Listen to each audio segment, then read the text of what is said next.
이제 축테의 원리라고 해서 최저 에너지 궤도 함수는 밑에서부터 즉 1s에서부터 채워져서 순서대로 채워진다. 지금은 1s2, 2s2, 2p6, 3s2.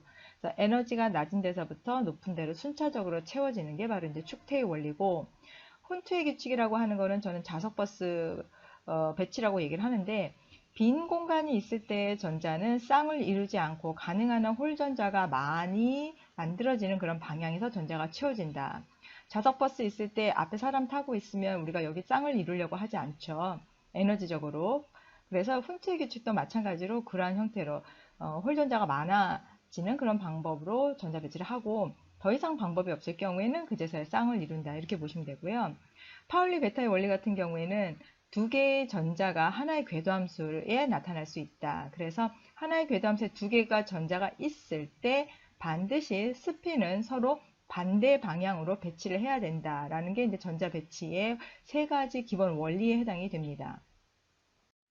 앞에서 우리가 배운 전자 배치 세 가지 기본 원리, 즉 축테의 원리와 혼트의 규칙, 파울리 베타의 원리에 의해서 전자를 하나씩 채워보자면, 밑에서부터 우리가 전자를 채우는 거기 때문에 이게 축테의 원리고, 그 다음에 서로 반대되는 스핀으로 만들었으니까 이건 파울리 베타의 원리가 되겠죠.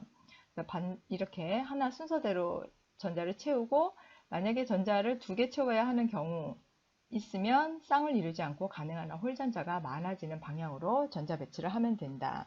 이게 이제 혼트의 규칙, 파울리 베타의 원리, 그리고 이제 축테의 원리에 해당이 되는 부분입니다. 수소부터 시작을 해서 전형 원소에 해당되는 전자 배치를 한번 쭉 해보시고요. 그 다음에 이제 전자 배치에서 우리가 주로 중요하게 생각하고 있는 부분 중에 하나가 이제 전형 원소예요. 왜냐하면 이러한 부분들이 이제 예외적인 그런 경향을 나타나고 있기 때문에 크롬이라든지 망간 또는 구리나 아연과 같은 이런 전자 배치는 앞에서 했던 그런 배치하고는 조금 다른 예외적인 성향을 띠고 있기 때문에 따로 숙지해 두실 필요가 있고요. 이 부분은 일반화학에서 한번 배웠던 바가 있고, 그리고 무기화학에서 조금 더 깊이 있게 왜 그러한 성향을 띠는지를 한번 공부를 해볼 생각입니다.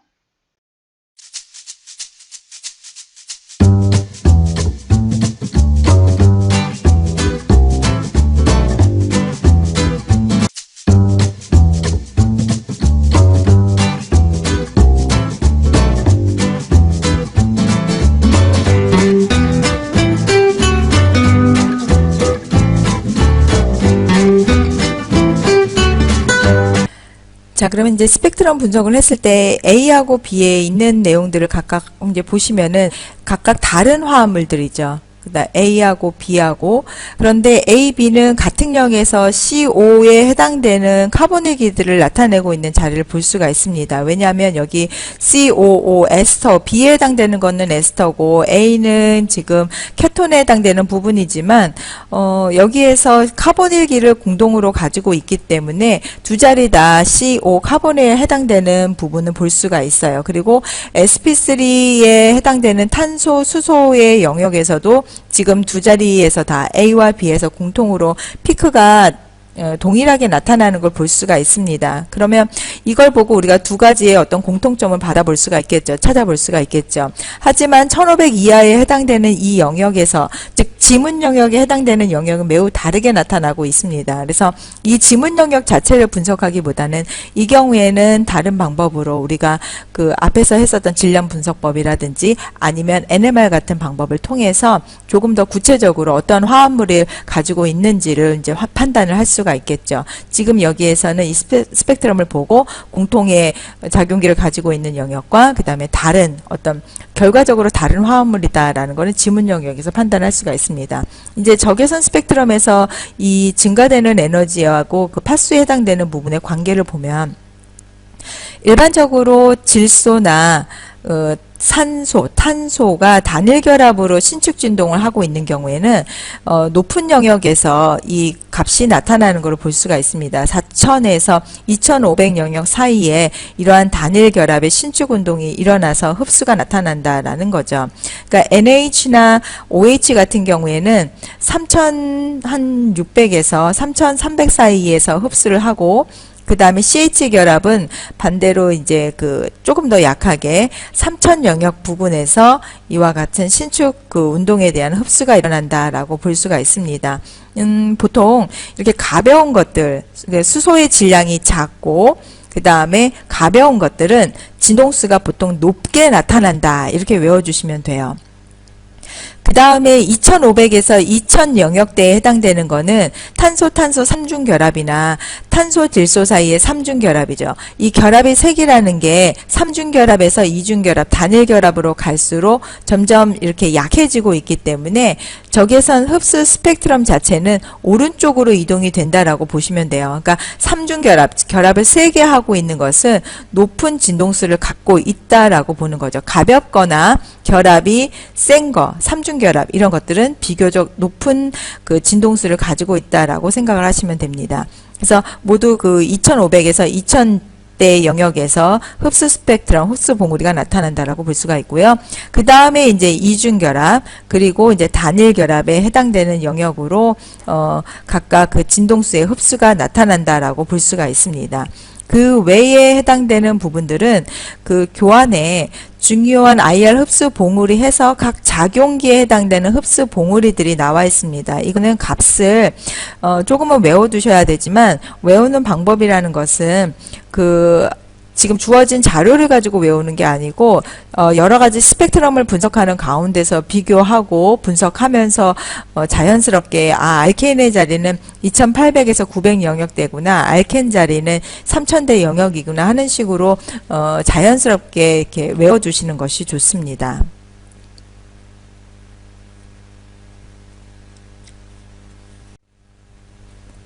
자, 이제 우리가 그 작용기 하나하나에 해당되는 부분들을 가지고 그 피크와 파스의 위치를 한번 보도록 하겠습니다. 탄화수소에서 적외선을 흡수하는 경우 이제 알케인, 알켄, 알카인 정도 세 가지가 있다라고 얘기를 했는데 이 경우에는 우리가 그 탄소 상태에서의 sp3 혼성 정도가 어느 정도냐에 따라서 예를 들면 sp3가 sp3냐 sp2에 해당되는 거냐 또는 sp 형태에 해당되는 거냐에 따라서 각각 그 s 캐릭터가 점점 증가하게 될수록 이 경우에는 파수에 해당되는 부분도 증가한다라고 보실 수가 있습니다. 그러니까 파수의 값이 이제 커지는 쪽으로 가겠죠. 그러니까 알케인은 그 알카인이냐 알켄이나 알카인에 해당되는 값 들하고 비교를 해봤을 때 상대적으로 알켄에 해당되는 값이 더 클 것이다라고 예측을 해볼 수가 있습니다. 알카인 같은 경우에도 CH 결합 같은 경우에는 파수가 가장 큰 그런 위치에서 나타난다라고 봐야 되겠죠. 그래서 지금은 이제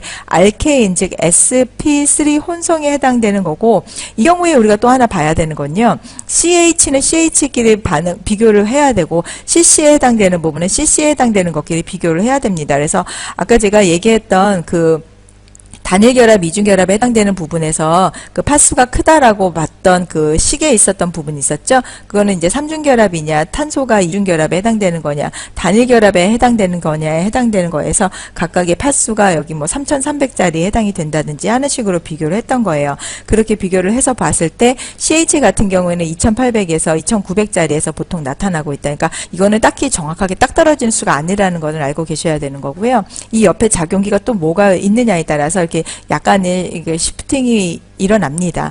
그런 부분을 감안해서 봤을 때 대략적으로 2800에서 2900 사이의 자리에서 CS 그 탄소가 sp3 혼성을 하고 있는 탄소와 수소하고의 그 피크가 이러한 모양으로 이러한 정도의 세기를 가지고 나타난다라고 볼 수가 있고 그 다음에 1300 영역에 해당되는 부분에서 800에서 1300 영역에 이제 탄소 사이에 그 영역이 나타난다고 했는데 우리가 보통 1500 이하의 영역에서는 이제 지문 영역이라고 표현을 했었죠. 그래서 주로 봐야 되는 거는 CH 1500 이상의 영역에 해당되는 거를 보시면 됩니다. 자, 이제 알케인은 그렇고요. 알켄을 한번 보도록 하죠. 알켄은 이제 sp2 혼성을 하고 있는 상태이기 때문에 이제 진동수에 해당되는 그 파수는 조금 더 커지고 있는 경향을 보이고 있습니다. 그래서 상당히 이게 그 탄소 사이에 그 결합에 해당되는 부분은 1600에서 1680 정도의 이제 위치를 가지고 있고, 여기도 이제 지문 영역에서 조금 벗어나는 이제 지문 영역 사이에 들어가 있는 그런 상태라고 보시면 되는 거고, 우리가 이제 봐야 되는 영역이 탄소 sp2 혼성을 하고 있는 수소가 이 피크가 보이고 있다라는 얘기죠. 그리고 sp3 탄성하고 있는 피크도 3200 그 자리에서 2800 아까 50이었다 그랬었죠. 거기에서 2900대의 영역에서 이 피크가 보이고 있다라는 것은 그 sp3 하고 있는 혼성이 있다라는 거고, 거기에 지금 sp2 이거 옆에 파수가 좀 큰 쪽으로 이런 자리가 나타났다, 피크가 나타났다라는 거는 이건 이제 이중결합에 해당되는 부분이 있다라고 볼 수가 있습니다. 그래서 피크의 세기도 이렇게 다양하고 우리가 놓칠 수 있는 부분들이 분명히 있기는 해요. 이걸 과연 읽어야 되느냐 말아야 되느냐 하는 그런 부분들. 그런 것들은 충분히 연습을 해둬야지만 하는 영역이기 때문에 자주 그 분석에 해당되는 부분을 봐야 되고요. 자, 이제 알켄에 이어서 알카인 보겠습니다. 알카인 같은 경우 점점 그 진동수에 해당되는 부분이 이제 커지고 있다라는 걸 볼 수가 있겠죠. 그래서 지금 알카인의 sp 혼성하고 있는 CH 같은 경우에는 아까 알켄에서 했던 것보다는 피크가 조금 크게 세기가 나타나고 있습니다. 3300 영역대에서 크게 나타나고 있죠. 아까 우리가 3300 영역대에 해당되는 부분으로 또 뭘 볼 수 있냐면 알코올을 볼 수 있는데, 알코올하고 지금 자리가 겹쳐요. 하지만 이 피크의 모양이 다르다는 거죠. 그런 부분들, 피크의 모양이나 위치를 보고 우리가 어떤 작용기가 있는지를 판단을 합니다. CC 탄소 3중결합 같은 경우에는 2100에서 2260 영역에 해당되는 걸로 이렇게 나타나고 있죠. 그 다음에 아까 봤던 그 3000대 영역에서 2960에서 2800 알케인이 나타나는 그런 영역이라고 했었죠. 그러니까 이 자리 영역에 알케인의 위치가 이렇게 보이고 있습니다. 그러면 이건 삼중결합, 단일결합하는 것도 있고 이렇게 삼중결합하는 것도 있구나. 그래서 단일결합, 이중결합, 삼중결합으로 갈수록 이 피크가 이렇게 커지고 있다라고 보시면 되는 거죠.